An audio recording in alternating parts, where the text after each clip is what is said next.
अब तक हम जान चुके हैं कि यूसुफ फाकरी क्यों मनुष्य की सभ्यता को छोड़ एकांतवासी बनकर रहने लगे थे। अब आगे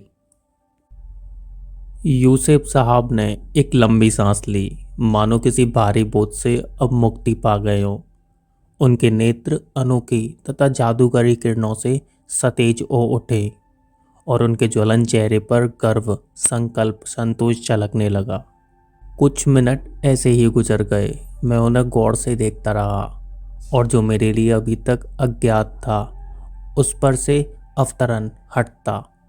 तब मैंने उनसे कहा, निसंदेह आपने जो कुछ कहा उसमें से अधिकांश सही है, किंतु लक्षणों को देखकर सामाजिक रोग का सही अनुमान लगाने से यह प्रमाणित हो गया है कि आप एक अच्छे चिकित्सक हैं। मैं समझता हूँ कि रोगी समाज को आज ऐसे चिकित्सक की अति आवश्यकता है जो उसे रोग से मुक्त करे अथवा मृत्यु प्रदान करे। यह पीड़ित संसार सबसे दया की भीख चाहता है। क्या यह दयापूर्ण तथा न्योचित होगा कि आप एक पीड़ित रोगी को छोड़ जाएं और उसे अपने उपकार से वंचित रहने दें? वे कुछ सोचते हुए मेरी ओर एकटक देखने लगे और फिर निराश स्वर में बोले, चिकित्सक सृष्टि के आरंभ से ही मानव को उनकी अवस्थाओं से मुक्त कराने की चेष्टाएं करते आ रहे हैं। कुछ चिकित्सकों ने चीरफाड़ का प्रयोग किया, कुछ ने औषधियों का, किंतु महामारी बुरी तरह फैलती गई। मेरा तो यही विचार है कि रोगी अगर अपनी मैली कुचैली शैय्या पर ही पड़े रहने से संतुष्ट रहता और अपनी चिरकालीन व्याधि पर मनन मात्र करता तो अच्छा होता। लेकिन इसके बदले होता क्या है? जो व्यक्ति भी रोगी मानव से मिलने आता है, अपने ऊपर लबादे के नीचे से हाथ निकालकर वह रोगी उसी आदमी को गर्दन से पकड़कर ऐसा धर दबाता है कि वह दम तोड़ देता है। हाय, ये कैसा भाग्य है! दुष्ट रोगी अपने चिकित्सक को ही मार डालता है और फिर अपने नेत्र बंद करके मन ही मन कहता है, वह एक बड़ा चिकित्सक था। ना भाई ना, संसार में कोई भी इस मनुष्यता को लाभ नहीं पहुंचा सकता। बीज बोने वाला कितना भी प्रवीण तथा बुद्धिमान क्यों ना हो, शीतकाल में कुछ भी नहीं उगा सकता। किंतु मैंने युक्ति दी, मनुष्य का शीत कभी तो समाप्त होगा ही, फिर सुंदर वसंत आएगा और तब अवश्य ही खेतों में फूल खिलेंगे और फिर से घाटियों में झरने बह निकलेंगे। उनकी भूटकी तन गई और कड़वे स्वर में उन्होंने कहा, काश ईश्वर ने मनुष्य का जीवन, जो उसकी परिपूर्ण वृत्ति है, वर्ष की भांति ऋतुओं में बांट दिया होता। क्या मनुष्य का कोई भी गिरोह जो ईश्वर के सत्य और उसकी आत्मा पर विश्वास रखकर जीवित है, इस भूखंड पर फिर से जन्म लेना चाहेगा? क्या कभी ऐसा समय आएगा जब मनुष्य स्थिर होकर दिव्य चेतना की टिक सकेगा, जहां दिन के उजाले की उज्ज्वलता तथा रात्रि की शांति निस्तब्धता में वह खुश रह सकेगा? क्या मेरा यह सपना कभी सत्य हो पाएगा? अथवा क्या यह सपना तभी सच्चा होगा जब यह धरती मनुष्य के मांस से ढक चुकी होगी और उसके रक्त से भीग चुकी होगी? यूसुफ साहब तब खड़े हो गए और उन्होंने आकाश की ओर ऐसे हाथ उठाया मानो किसी दूसरे संसार की ओर इशारा कर रहे हों और बोले, नहीं हो सकता। इस संसार के लिए यह केवल एक सपना है, किंतु मैं अपने लिए इसकी खोज कर रहा हूँ और जो मैं खोज रहा हूँ वही मेरे हृदय के कोने कोने में है, इन घाटियों में और इन पहाड़ों में व्याप्त है। उन्होंने अपने उत्तेजित स्वर को और भी ऊंचा उठा करके कहा, वास्तव में मैं जानता हूँ वह तो मेरा अंतकरण की चित्कार है। मैं यहाँ रह रहा हूँ, किंतु मेरे अस्तित्व की गहराइयों में भूख और प्यास भरी हुई है और अपने हाथों द्वारा बनाए तथा सजाए पात्र में ही जीवन की मदिरा तथा रोटी लेकर खाने में मुझे आनंद मिलता है तथा इसीलिए मैं मनुष्य के निवास स्थान को छोड़कर यहाँ आया हूँ और अंत तक यहीं रहूँगा। वे उस कमरे में व्याकुलता से आगे पीछे घूमते रहे और मैं उनके कथन पर विचार करता रहा तथा समाज के गहरे घावों की व्याख्या का अध्ययन करता रहा।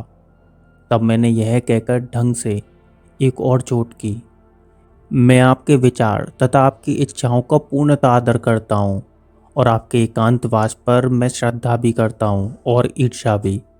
किंतु आपको अपने से अलग करके अभागे राष्ट्र ने काफ़ी नुकसान उठाया है। उसे एक ऐसे समाज सुधारक की आवश्यकता है जो कठिनाइयों में उसकी सहायता कर सके और सुप्त चेतना को जगा सके। उन्होंने धीमे से अपना सिर हिलाकर कहा, यह राष्ट्र भी दूसरे राष्ट्रों की तरह ही है और यहाँ के लोग भी उन्हीं तत्वों से बने हैं जिनसे शेष मानव। अंतर है तो मात्र बाहरी आकृतियों का, सो कोई अर्थ नहीं रखता। हमारे पूर्वीय राष्ट्रों की वेदना संपूर्ण संसार की वेदना है और जिसे तुम पाश्चात्य सभ्यता कहते हो वह और कुछ नहीं, उन अनेक दुकांत भ्रामक आभासों का एक और रूप है। पाखंड तो सदैव ही पाखंड रहेगा, चाहे उसकी उंगलियों को रंग दिया जाए तथा चमकदार बना दिया जाए। वंचना कभी नहीं बदलेगी, चाहे उसका स्पर्श कितना भी कोमल तथा मधुर क्यों ना हो जाए। असत्यता कभी भी सत्यता में परिणत नहीं किया जा सकता, चाहे तुम उसे रेशमी कपड़े पहनाकर महलों में ही क्यों ना बिठा दो। और लालसा कभी संतोष नहीं बन सकती। रही अंत गुलामी, चाहे वे सिद्धांतों की हो, रीति रिवाजों की हो या इतिहास की हो, सदैव गुलामी ही रहेगी। कितना ही वह अपने चेहरे के रंग ले और अपनी आवाज़ को बदल ले, गुलामी अपने डरावने रूप में गुलामी ही रहेगी। तुम चाहे उसे आज़ादी ही कहो। नहीं मेरे भाई, पश्चिम ना तो पूर्व से जरा भी ऊंचा है और ना जरा भी नीचा। दोनों में जो अंतर है वह शेर और शेर बर्बर के अंतर से अधिक नहीं है। समाज के बाहरी रूप के परे मैंने एक सर्वोचित और संपूर्ण विधान खोज निकाला है जो सुख दुख और अज्ञान सभी को समान बना देता है। वह विधान ना तो जाति को दूसरी से बढ़कर मानता है और ना एक को उभारने के लिए दूसरे को गिराने का प्रयत्न करता है। मैंने विस्मय से कहा, मनुष्यता का अभिमान झूठा है और उसमें जो कुछ भी है वह सभी निसार है। उन्होंने जल्दी से कहा, हाँ, मनुष्यता एक मिथ्या अभिमान है और उसमें जो कुछ भी है वह सभी मिथ्या है। आविष्कार तथा खोज तो मनुष्य अपने उस समय के मनोरंजन और आराम के लिए करता है जब वह पूर्णतः थक कर हार गया हो। देशीय दूरी को जीतना और समुद्र पर विजय पाना ऐसा नश्वर फल है जो ना तो आत्मा को संतुष्ट कर सकता है, न हृदय का पोषण तथा उसका विकास ही, क्योंकि वह विजय नितांत ही अप्राकृतिक है।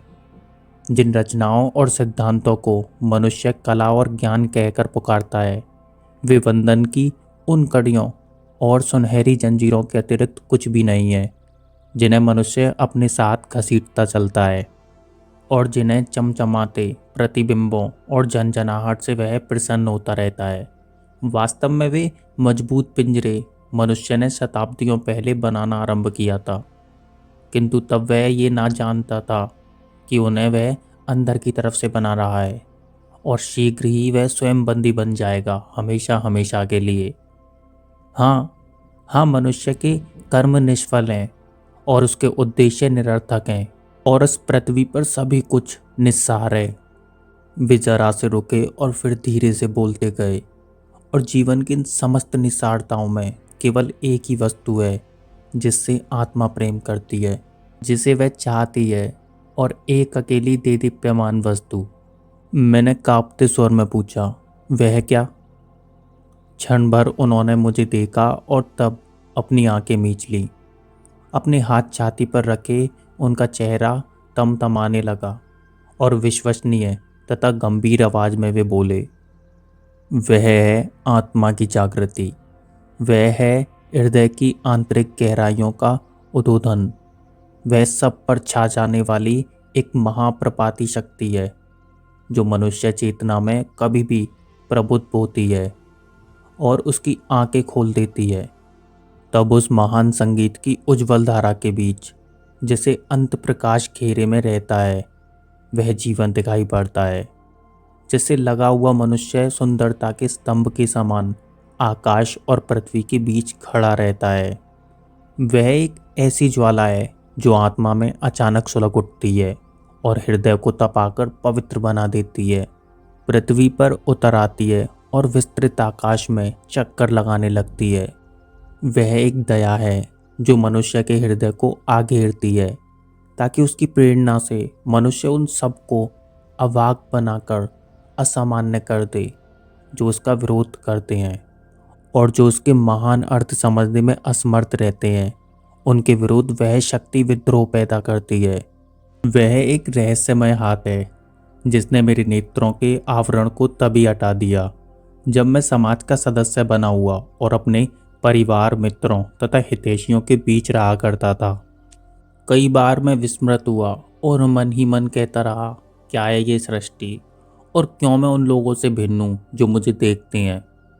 मैं उन्हें कैसे जानता हूँ, उन्हें मैं कहाँ मिला और क्यों मैं उनके बीच रह रहा हूँ।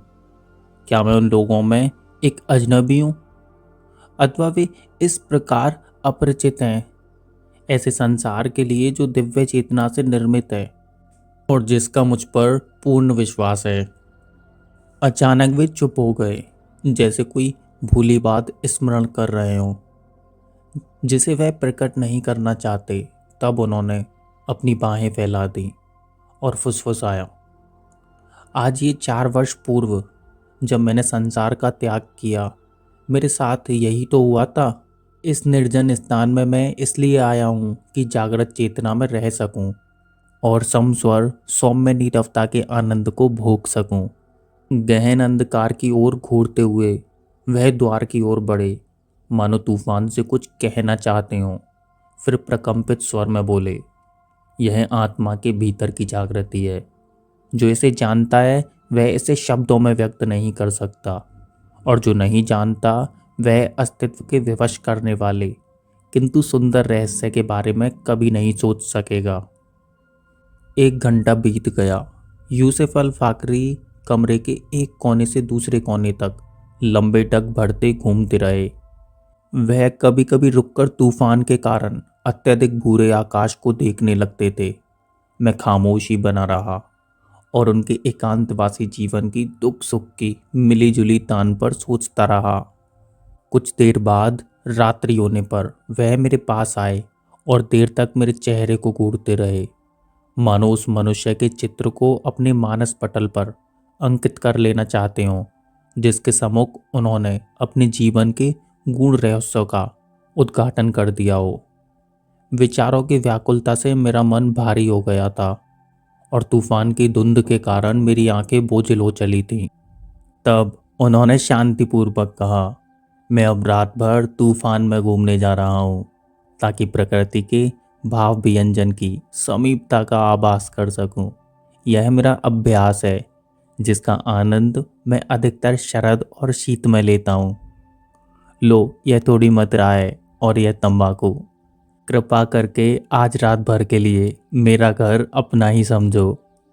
उन्होंने अपने आप को काले लबादे से ढक लिया और मुस्कुराते हुए बोले, मैं तुमसे प्रार्थना करता हूँ कि सुबह जब तुम जाओ तो बिना आज्ञा के प्रवेश करने वालों के लिए मेरे द्वार बंद करते जाना, क्योंकि मेरा कार्यक्रम है कि मैं सारा दिन पवित्र देवदारों के वनों में घूमते बिताऊंगा।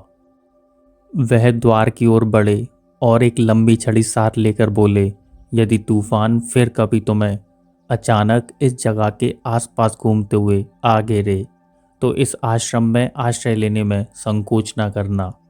मुझे आशा है कि अब तुम तूफान से प्रेम करना सीखोगे, भयभीत होना नहीं। सलाम मेरे भाई। उन्होंने द्वार खोला और अंधकार में अपने सिर को ऊपर उठाए बाहर निकल गए, यह देखने के लिए कि वे कौन से रास्ते गए हैं। मैं ड्योढ़ी पर ही खड़ा रहा, किंतु शीघ्र ही वे मेरी आंखों से ओझल हो गए। कुछ मिनटों तक मैं घाटी के कंकड़ पत्थरों पर उनकी पदचाप सुनता रहा। गहन विचारों की उम्रात्रि के पश्चात जब सुबह हुई तब तूफान जा चुका था और आसमान निर्मल हो गया था। सूर्य की गर्म किरणों से मैदान और घाटियां तमतमा रही थीं। नगर को लौटते समय मैं उस आत्मिक जागृति के संबंध में सोचता रहा जिसके लिए यूसुफ अल फाकरी ने इतना कुछ कहा था। वह जागृति मेरे अंग अंग में व्याप रही थी मैंने सोचा कि मेरा यह स्मरण अवश्य ही प्रकट होना चाहिए। जब मैं कुछ शांत हुआ तो मैंने देखा कि मेरे चारों ओर पूर्णता तथा सुंदरता बसी हुई है। जैसे ही मैं उन चीखते पुकारते नगरों के लोगों के पास पहुंचा, मैंने उनकी आवाज़ को सुना और उनके कार्य को देखा, तो मैं रुक गया और अपने अंतःकरण से बोला, हाँ, आत्मबोध मनुष्य के जीवन के लिए अति आवश्यक है और यही मानव जीवन का एकमात्र उद्देश्य है। क्या स्वयं सभ्यता समस्त दुखपूर्ण बहिरंग में आत्मिक जागृति के लिए एक महान ध्येय नहीं है? तब हम किस प्रकार ऐसे पदार्थ के अस्तित्व से इनकार कर सकते हैं जिसका अस्तित्व ही अभिसिप्त योग्यता के समानता का पक्का प्रमाण है। वर्तमान सभ्यता चाहे नाशकारी प्रयोजन ही रखती हो, किंतु ईश्वरीय विधान ने उस प्रयोजन के लिए एक ऐसी सीढ़ी प्रदान की है जो स्वतंत्र अस्तित्व की ओर ले जाती है।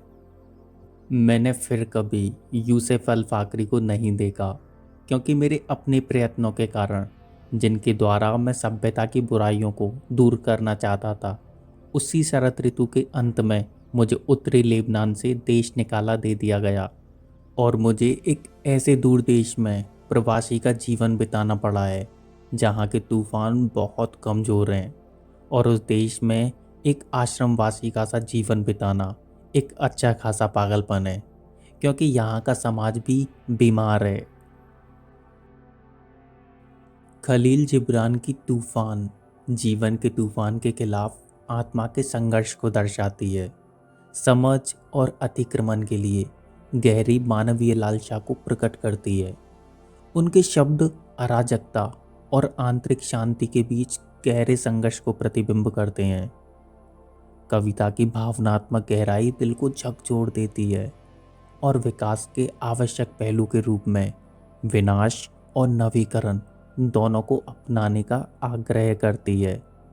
जिब्रान की भावपूर्ण कविता के माध्यम से हमें याद दिलाया जाता है कि जीवन के तूफान में ही हम परिवर्तन और ज्ञान के बीजों को पाते हैं। धन्यवाद।